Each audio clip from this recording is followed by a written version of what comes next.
السلام علیکم ورحمۃ اللہ وبرکاتہ. آئی ایم کائنات ممتاز فرام باغ آزاد کشمیر جکلڑی لنہوتر. الحمد للہ ثم الحمد للہ. اللہ تعالیٰ کی خاص توفیق کے ساتھ ہماری آج کی کلاس کمپلیٹ ہوئی رمضان سیریز کی. الحمد للہ ثم الحمد للہ. آج ہم لوگوں نے وہ چیزیں سیکھی جن کے بارے میں نہیں پتہ تھا، اور الحمد للہ آج وہ بھی جان لیا اللہ تعالیٰ کی خاص توفیق کے ساتھ.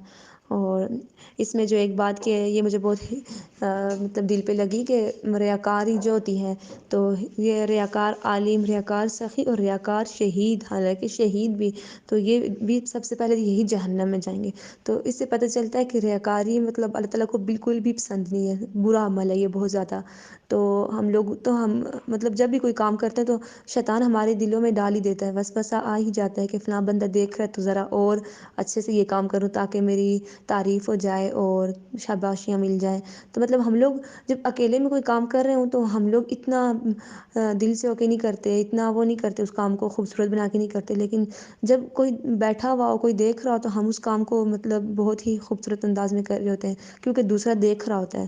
تو بجائے اس کے اگر ہم لوگ یہ سوچیں کہ اللہ ہمیں دیکھ رہا ہوتا ہے، ہمیشہ دیکھتا ہے اللہ تعالیٰ، تو پھر ہمارے اندر سے یہ چیز نکل جائے گی. ہم لوگ اللہ تعالیٰ کو حاضر ناظر نہیں رکھتے، یہ نہیں سوچتے کہ اللہ تعالیٰ دیکھ رہا ہے. لیکن جب کوئی دیکھ رہا ہوتا ہے، کوئی انسان، تو ہم لوگ کے دل میں ایک دم سے آ جاتا ہے کہ یہ بندہ دیکھ رہا ہے.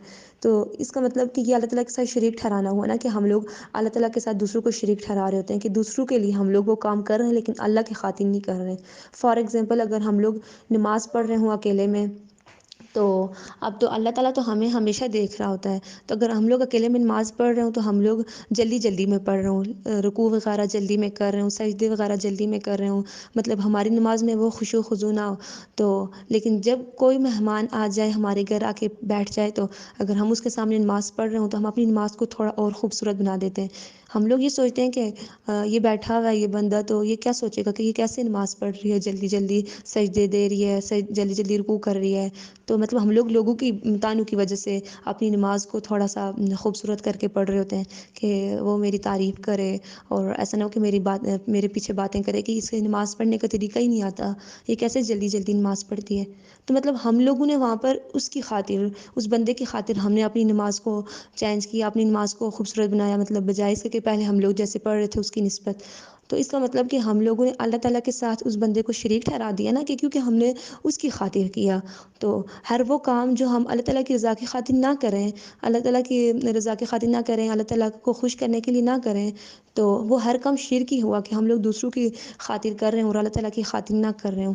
ایسے اگر کتنے ہی بڑے بڑے کام کیوں نہ کیے جائیں، تو اگر وہ سارے کام ہم لوگ دوسروں کے دکھاوے کے لیے کر رہے ہوں تو پھر وہ سب شرک ہی ہوا.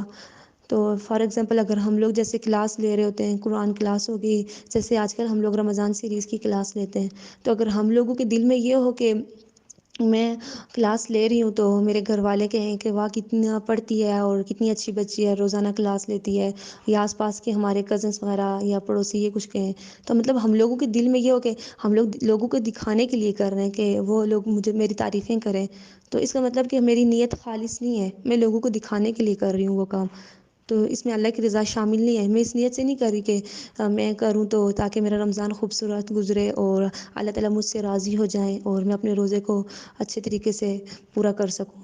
تو اگر میری یہ نیت نہ ہو تو پھر اس کا مطلب کہ میں دوسروں کی خاطر کر رہی ہوں، تو پھر اس کا تو کوئی اجر و ثواب نہ ہوا، اور یہ کام تو پھر قابل قبول، یہ جو عمل ہمارا ہوتا ہے پھر یہ تو قابل قبول بھی نہیں ہوتا، کیونکہ اللہ تعالیٰ کو تو ریاکاری بالکل پسند ہی نہیں ہے.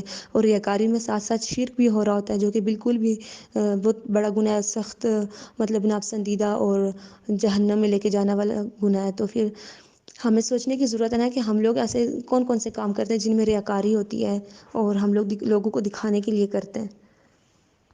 تو ہمیں ان تمام کاموں سے موو آن کرنا چاہیے، آگے بڑھنا چاہیے، ان کاموں کو چھوڑ دینا چاہیے. کیونکہ اگر ایک بندہ پورا دن اچھے کام کر رہا ہے، عبادات وغیرہ بھی کر رہا ہے، خود کو بھی تھکا رہا ہے، اور بدلے میں کوئی اجر و ثواب نہ ملے، تو کتنی خسارے والی بات ہو جاتی ہے یہ، کہ لگا ہوا ہے، خود اپنا ٹائم بھی ویسٹ کر رہا ہے، سارا کچھ کر رہا ہے، لیکن بدلے میں اس کو کچھ بھی نہیں مل رہا. تو پھر یہ ہوئی نا خسارے والی بات.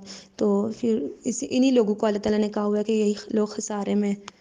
تو پھر ہمیں اللہ تعالیٰ سے دعا کرنی چاہیے کہ ہمارے اندر بالکل بھی ریاکاری والی چیز نہ آئے. ہم جو بھی کام کریں خالص اللہ تعالیٰ کی رضا کی خاطر کریں، جس سے اللہ تعالیٰ راضی ہوں ہم سے، اور وہ اعمال کریں جو ہمیں جنت تک لے کے جائیں، نہ کہ جہنم کے گڑھوں میں گرا دیں.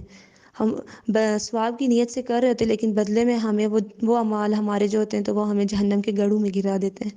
تو اس لیے اللہ تعالیٰ سے ہمیشہ ایسے کاموں کی، اور جو بھی ہم لوگ ایسے ہماری جو نیتیں بھی ہوتی ہیں، جو سوچیں ہماری دماغ میں آ رہی ہوتی ہیں ایسے، تو اللہ تعالیٰ ہمیں ان سے بھی بچائے اور ہماری نیتوں کو اللہ تعالیٰ خالص کر دیں۔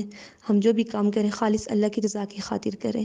آمین ثم آمین۔ جزاک اللہ خیرا کثیرا۔ السلام علیکم ورحمۃ اللہ وبرکاتہ۔